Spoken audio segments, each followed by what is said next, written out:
So Eileen Torres is back on the program again for a second time. She's going to breathe fire. We're going to talk about all kinds of stuff. And Eileen, thanks so much for your time today. I appreciate it. Well, I love having this platform to talk about whatever it is we like to talk about. And let me say something.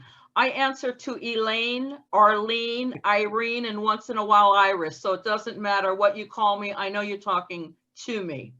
Eileen, can you tell people a little bit about you in general, just in case they haven't saw the first interview? Sure. I am a Chicana, Mexican American. For all of you out there that blame everything on the Mexicans, I'm part of it. Okay, and proud. I live in Lorain, Ohio. I spent 28 years in Washington, D.C. I am a salsa historian, salsa music historian, dance instructor. I am the president of the Hispanic Fund of Lorain County Foundation. I am also just really involved in all things Latino here. But living in Washington, D.C. for 28 years really acclimates you to the politics of the nation and the world. So I have been one that has followed what's going on, particularly as it relates to the regular citizenry of our country, because it seems like the masses are being overlooked, run over, and stepped upon. And that's my opinion. So where is Lorain County? Okay, we're 25 miles west of Cleveland. Go Browns, we won yesterday. So Lorain, Ohio is right on Lake Erie. We have a beautiful beach. We are an international city with 56 nationalities living together in a really good environment of acceptance. And we have a beautiful beach. We have great outdoor festivals. So we just had the Firefish Festival on Saturday. You know, we have live concerts. So it's a great place to be, and it's affordable. Okay, well, that's positive because there's not too much in life in general right now that is affordable. We could go down the list, but we'll save everybody from that list. So let's talk about Hispanic Heritage Month. Now, I know obviously you're involved in it in your county. Honestly, I haven't really heard much about it, but I believe that's pretty much because of the coronavirus and everything else in the kitchen sink that's happened in the past year and a half, that we don't celebrate pretty much anything. If you're alive, you should probably be celebrating. Regardless of that, I don't know what else there's left. But talk about Hispanic Heritage Month, what you're doing for it, and even when it was established, if you want to go into details like that. Yeah, I do. I think it's very important. And yes, not all, but a lot of events have been curtailed because of the fear of the contagiousness of the coronavirus. This began as Hispanic Heritage Week with Lyndon Johnson back in 1968. And I remember it was almost any week. I remember it being in April, but in 1988, President Ronald Reagan expanded it to a month, and it's like the weirdest time frame because it's September 15th through October 15th, and that is to commemorate many national observances of Independence Day from Spain. So for instance, Costa Rica, El Salvador, Guatemala, Honduras, and Nicaragua celebrate their independence from Spain on the 15th of September, followed the next day by Mexico and Chile. And then there are more countries that come in there between September 15th and October 15th. So every year there is a theme, and this year's theme is Esperanza. Esperanza means hope. Esperanza, celebrating Hispanic heritage and hope. And so what I have been doing is trying to play up on that. I did a wonderful event for inmates at a correctional facility here in Lorain County. And I did the history of Latinos in rock and roll, which is so appropriate because Cleveland is the rock and roll capital of the world. And so I wanted to really highlight the Latinos that really made a contribution to the music that we all know and love as rock and roll, that we dance to, that we still sing to because we know the words. And you know, there are only 5 Latinos in the Rock and Roll Hall of Fame. Everybody knows Richie Valens. Yeah. Some people will remember Joan Baez. She was, you know, part of the, you know, in the 60s doing all the peace and love music. Also, Frankie Lyman and the Teenagers had 2 Puerto Ricans that made up the Teenagers. Of course, Carlos Santana, everybody knows him. And also Linda Ronstadt. A lot of people did not know that Linda Ronstadt comes from Mexican heritage. When I first heard her sing Blue Bayou, I thought, God, she sounds like a Mexican singer singing English lyrics. And maybe 20 years down the line, I realized that her family's origins are in Mexico. So I talked about that, and then I brought in groups that a lot of people, well, I don't know how many people know Mandrill, but Mandrill was a great rock group. They were actually a multi-genre rock group, and they were 3 Panamanian brothers. So they would slip some Latino songs in there. And, you know, kind of like the way Santana did. And offshoots from his band were Malo and Azteca. Malo, who was Carlos Santana's brother's band, Jorge Santana.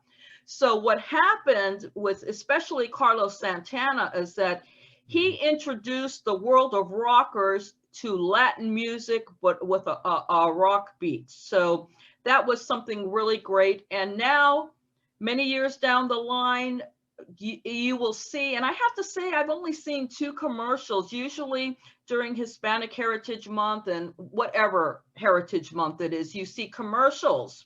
So I saw 2 for Hispanic Heritage Month. And so we're really, really into that. I also did something at Case Western Reserve University to kick off their many, many events that are going on. And we talked about solidarity and identity through Latin jazz. So that was another fine and fun event. We brought in one of our pupils that is part of the Roberto Ocasio Foundation Summer Latin Jazz Music Camp. It's the only one in the country of its kind. And he and a conga player played several tunes to show the diversity of Latin jazz, you know, its Cuban roots and the Brazilian part that, you know, a lot of people are very entrenched in. Everybody knows Girl from Ipanema. And if you heard the song Wave, you'll know it. I mean, all these tunes. So what I tried to do is spread the good news about Latino heritage because everybody loves it. They love the music, they love the dancing, they love the food. A lot of people are learning Spanish because, believe it or not, and to some people's chagrin, the United States is the 2nd largest Spanish-speaking country in the world. I didn't know that. A lot of people don't know that, and now when they find out, they go, what can we do to keep them down? You know, we have to institute English as the official language. English is almost the official language of the world, so I don't think we have to worry about that. But Spanish is a very, very popular and widely spoken language. I think English is first, and Mandarin Chinese, I believe, is second, and then Spanish is third. So, you know, come on, let's get with it. You know, I was kind of surprised you know, you talked about a lot of the things that you have been doing, you know, in the month of Hispanic Heritage Month. I was surprised that you didn't have anything to do with salsa dancing. I know it's probably because of the coronavirus. And... No. Okay. The month doesn't, the commemoration does not end until October 15th. Oh, so you got plenty And of time. Okay. plenty of time to do other things. Yes, I did give dance lessons at Case Western Reserve University. Now, how So do I they gave do that to be safe? Is there people wearing masks that are doing that, or is it just people vaccinated? How are you doing that? Well, first of all, we held it in what must have been a mansion in its day that had a huge porch. Yeah, You could probably fit, 80 people on that porch. yeah. And so we used the porch as the stage. And then the students were in the lawn. And it's a very big lawn between, several of the main buildings. And so there were a few students with masks. A lot of them had already been vaccinated, and we were outdoors. And so that provides an additional Yeah. shield of protection. So we weren't really How do breathing you heavy dance on on each grass? other. On the grass, and some were on the sidewalk. Some were on the sidewalk. Oh, okay. So, I mean, I could see the sidewalk, but how do you dance do the salsa on grass? well, Isn't you that know kind of what? impossible? It's more difficult. You can't turn, you can't spin. Let's put it that way. You I would can't hope spin so, unless yeah. you're an Olympian. But if you're a regular person, you can do simple turns on the grass, which they did. Yeah. And then if you're really into this dancing, you could do it on gravel. If that's where the music is and it's hitting you, you can dance on gravel if you're a diehard like me. Okay. All right, so we'll move on. Eileen Torres here on Fire Breathing Rob. Let's talk about this. So, we did dabble into music, a little bit of dance moves. We just did that. Let's talk about movies. Okay. Well, because the theme is around esperanza and hope, and because I was going to be visiting the inmates who were, by the way, a joy, and it was truly a gratifying experience for me. I wanted to give them some ideas of uplifting Latino themed movies that they could suggest for their movie nights. And so the first one I thought about was called Stand and Deliver. And it's a movie back from the mid 80s starring Edward James Olmos. And it's a true story about a high school teacher named Jaime Escalante, who was an immigrant. Here we go, the bad word, an immigrant from Bolivia who came into the school that was a very, very rough school. Some of the teachers considered the pupils illiterate. They thought they really had no chance of moving forward. And they were about to lose their accreditation. But this gentleman came in and said, well, I'm a math teacher, and what I want to do is teach advanced calculus. And the teachers around the staff meeting said, hey, some of us teachers can't do advanced calculus. So the gist of the story is that he spoke to the students. He had them sign a contract. They had to come to school early, stay late, come on Saturdays, and they were preparing for the advanced calculus test. Well, when so many of his students passed it, of course, they thought it was fraud. How could these brown kids who don't do well in school do so well? So that is one true story. And he went on to really make that program something that gave these kids a ticket out of their life that perhaps was going nowhere. So that's one movie, Stand and Deliver. The next one is something that I think everyone should see. It's actually a documentary, and it's called Underwater Dreams. It's about two science teachers that get the bright idea to offer robotics as, I think it must have been an extracurricular activity. Well, they had 4 takers. They thought, well, that's what we got, we'll go with it. And so they began learning how to do robotics and had the audacity to enter into a contest that pit them against prestigious colleges like MIT, the Massachusetts Institute of Technology, one of the top ranking schools for engineering and scientific minds, etc. So these kids, they figured, hey, if we fail, it won't be looking bad for us because we're just high school kids. So wow. yeah, that was their thinking. If we fail, well, it's not going to look so bad for us. Everyone will give us a little bit of a pass and, you know, commend us for even trying. So they went in with what looked like a piece of junk compared to what the college students had. One of the science teachers said that what the prestigious colleges offered looked like underwater jewelry compared to their stuff that looked like a piece of junk. Yeah. So the whole thing is that these kids went on and took the top honors in that. And with that, it began a new level of interest in the kids. So they now had ideas for possibilities that never crossed their minds before. So that's it, underwater dreams. That was so good that they turned it into a movie starring George Lopez, the comedian. And he starred as one of the teachers, and that one was called Spare Parts. And I suggest you see both of them. And then another one, which is more recent that I think a lot of people have seen, is McFarland USA, starring Kevin Costner. Right. And he goes to a high school that has a predominance of farm working kids in it. So these kids get up before school, they go and pick crops.